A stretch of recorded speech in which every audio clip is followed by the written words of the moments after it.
Backlog का मतलब हमारा ये है कि जो हमारे पेंडिंग काम रुके हुए हैं, जैसे मान लो किसी बच्चे की जब से सेशन स्टार्ट हुआ पहले से, किसी बच्चे की मान लो कोई कॉपी इनकम्प्लीट है, कोई चैप्टर रीडिंग इनकम्प्लीट है ना, कोई मैथ का फॉर्मूला याद नहीं है, मैथ की क्या नाम है प्रैक्टिस नहीं हो रही, कोई डाउट चल रहा है, कोई टॉपिक क्लियर नहीं है, उन सबको क्लियर करें। This is called backlog. तो समर वेकेशन आ गई है और ज्यादातर बच्चे अभी सिर्फ एक ही चीज सोच रहे हैं कि मजे कैसे करते हैं। सच बोल रहा हूँ ना। तो देखो ज्यादा से ज्यादा बच्चे वैसे मजे मारने की सोच रहे हैं, लेकिन तो बिल्कुल गलत है। क्योंकि देखो ये 2 महीने ही हैं जो तुम्हारी लाइफ को अच्छा भी कर सकते हैं और खराब भी कर सकते हैं। अब देखो आज जो मैंने टॉपिक लिया है, टॉपिक मैंने लिखा हुआ है, क्या नाम है, बैकलॉग। अब थोड़ा ध्यान से सुनना, मेरे को पता है कई सारे बच्चों को बैकलॉग का मतलब नहीं पता होगा। सबसे पहले तो बच्चों को बता दूं बैकलॉग का मतलब क्या होता है।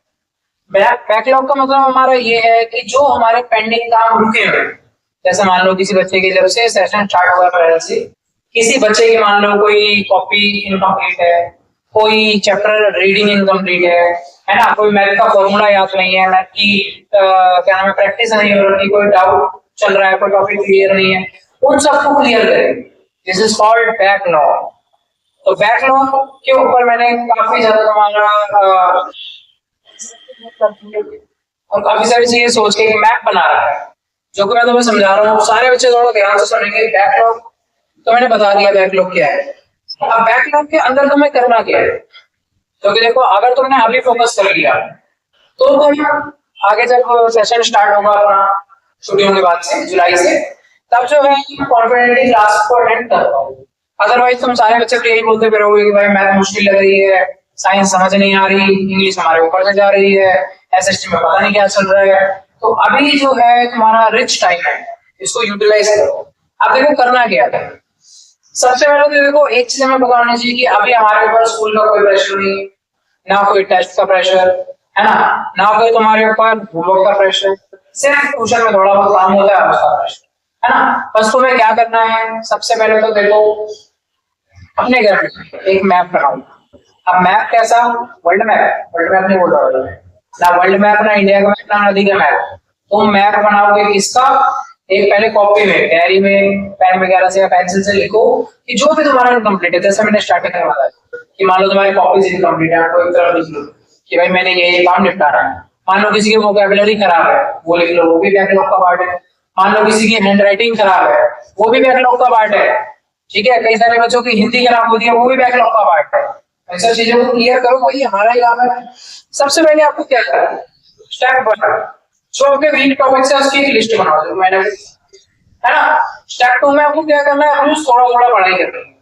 अब देखो छुट्टियां चल रही हैं, मैं समझता हूँ कि हर कोई बच्चा छुट्टियों में टाइम होता है अपनी नानी के घर जाने का, बुआ के घर जाने का, कोई दादा के घर जाने का, कोई दादी के घर है ना, कोई गाँव जाने का, कहीं कहीं इधर उधर घूमते रहते हैं। अब देखो घूमना तो चलता है, उसके अलावा तुम्हें थोड़ा थोड़ा पढ़ना भी पड़ेगा। 100 बात की एक बात, चाहे मामा के घर हो, चाहे नाना के घर हो, चाहे दादा के घर हो, पढ़ाई वहां पे भी करना है ना। थोड़ी थोड़ी पढ़ाई करते रहोगे, एक दिन में पूरी बुक तो फिनिश होती ही नहीं है, थोड़ा थोड़ा रोज पढ़ो। स्टेप 3 में तुम्हें क्या करना है, प्रैक्टिस भी करनी है, रिवीजन भी करना है। प्रैक्टिस जो डेली बेसिस पे मैं तुम्हें करवा रहा हूँ, या जो तुम जब छुट्टी पे गए हो वहां पे जब तुम मामा के घर बैठ के करोगे। और रिवीजन जो मैंने कराया वो तुम रोज रिपीट करो, तो तुम्हारा काम इजी हो जाएगा। स्टेप 4 क्या करना है, देखो मोबाइल से थोड़ा दूर रहना है। अब छुट्टी का मतलब ये नहीं कि भाई सुबह उठे अपना बढ़िया 12 बजे है ना, 12 बजे उठ के थोड़ी रीलें नापी, कोई बच्चे अपना फिर 1-2 बजे नहा रहे हैं, फिर खाया पिया, फिर दोबारा सो गए, फिर रात को फिर 12-1 बजे अपना सो रहे हैं। ये गलत, बिल्कुल गलत। सुबह से छुट्टी चल रही है, चाहे स्कूल चल रहे हैं, सुबह 7 बजे उठने की हैबिट है और रेगुलर बेसिस पे अपना काम करते हैं है ना। और एक फोन से थोड़ा दूर रहो। देखो 1 आध घंटा चलाओ कोई दिक्कत नहीं है, लेकिन अगर तुम 24 घंटे में से 20-20 घंटे 15-15 घंटे फोन चलाओगे तो बेटा आंखों की धजिया उठ जाएगी।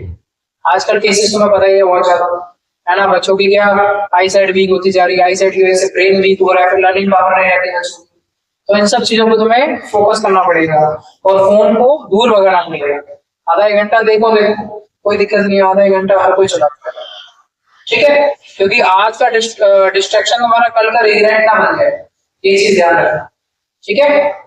अब उसके बाद तुम्हें क्या करना है, अब तुम्हारे बैकलॉग के अंदर मैंने सब कुछ बता दिया, स्टेप वगैरह कैसे कैसे कि भाई तुम्हें क्या लिखना है, कैसे उसको प्रैक्टिस करनी है।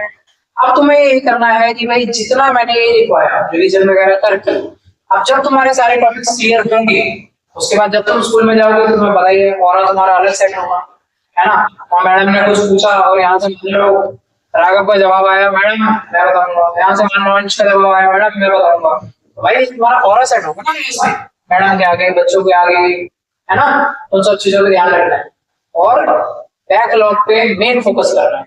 पढ़ाओ पढ़ो भी, खेलो भी, हंसो भी, हंसाओ भी, लेकिन टाइम बर्बाद मत करो बस।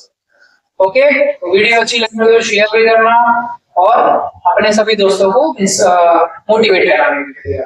Thank you.